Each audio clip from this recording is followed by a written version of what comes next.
Hello everyone and welcome to this video.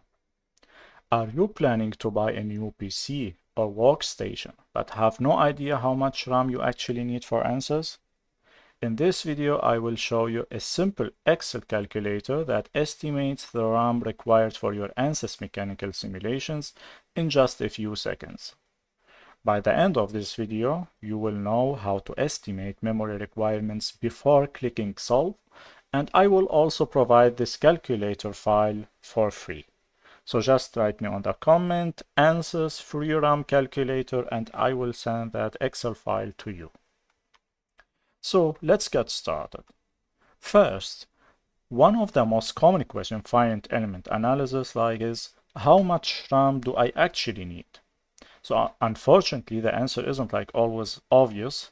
ANSYS memory usage depends on many factors, including the model type, contact behavior, the number of nodes, and so on. So while there is not a single formula that works for every model, engineers have developed practical estimation methods that are surprisingly accurate for planning purposes. That's exactly what this calculator actually uses.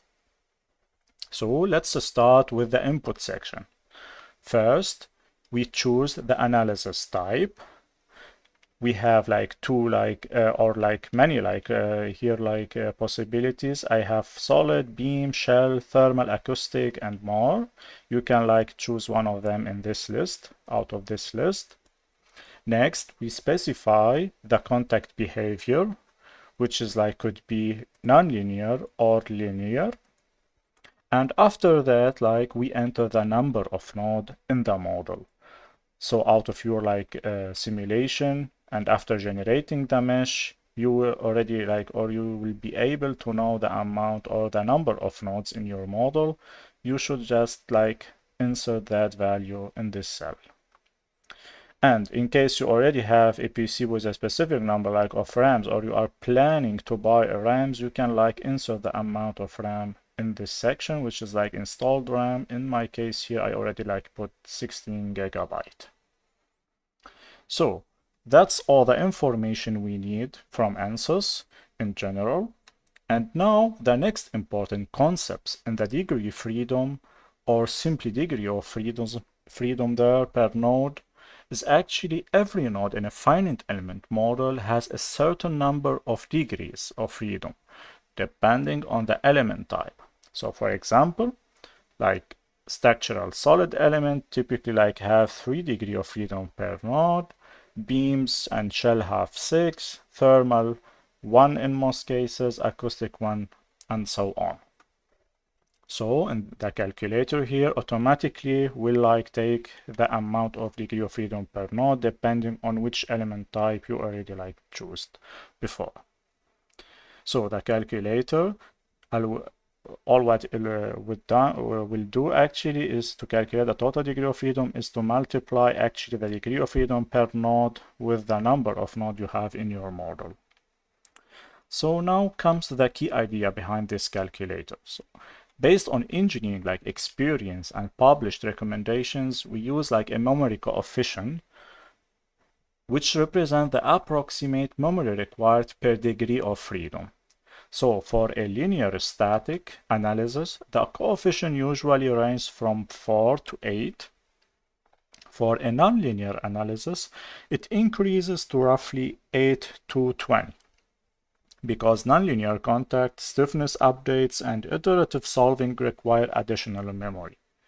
So this calculator automatically selects the appropriate range based on the chosen analysis type, and you will get at the end an estimation which is called minimum and maximum. So it will be as a range, the results at the end.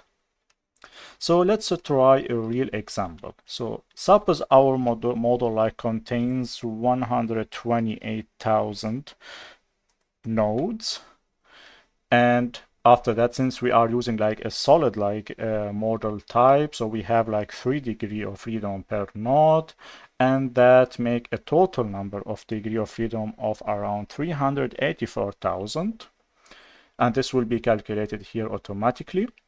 Because this is a nonlinear simulation, So the calculator uses a coefficient between 8 and 20. So in our cases, when we are looking at the minimum estimated RAM minimum, it will like our value will be multiplied with the 8, and in case it's like the maximum, it will be multiplied with 20. In my case here, the minimum estimated RAM located between like 1.9 gigabyte and maximum by around like 4.7 gigabyte. So this gives us a realistic estimate before running the analysis. It's important to understand that this is an engineering estimate, not an exact prediction. Actual memory consumption actually depends on additional factors such as contact formulation, sparse matrix, element technology, solver selection, large deformation if it's already on or not, and so on. However, for most practical structural simulation, this calculator provides an excellent starting point for planning your hardware requirements. So instead of guessing whether your computer has enough memory, you can now estimate the requirements in just a few seconds, with the help of this free calculator RAM estimation. So this is especially useful if you are building a new workstation, planning also cloud simulation, working with large finite element models, or teaching finite element analysis, for example. So if you found this calculator useful, you will find even more practical engineering tools on this channel. I regularly share tutorials on ANSYS, finite element analysis, and engineering automation designs to save your time and help you become a better simulation engineer. If you would like to download this calculator, as I said before, just write me on the comment and I will send that file to you. If you don't want to miss future tools and tutorials, consider subscribing and turning on notifications.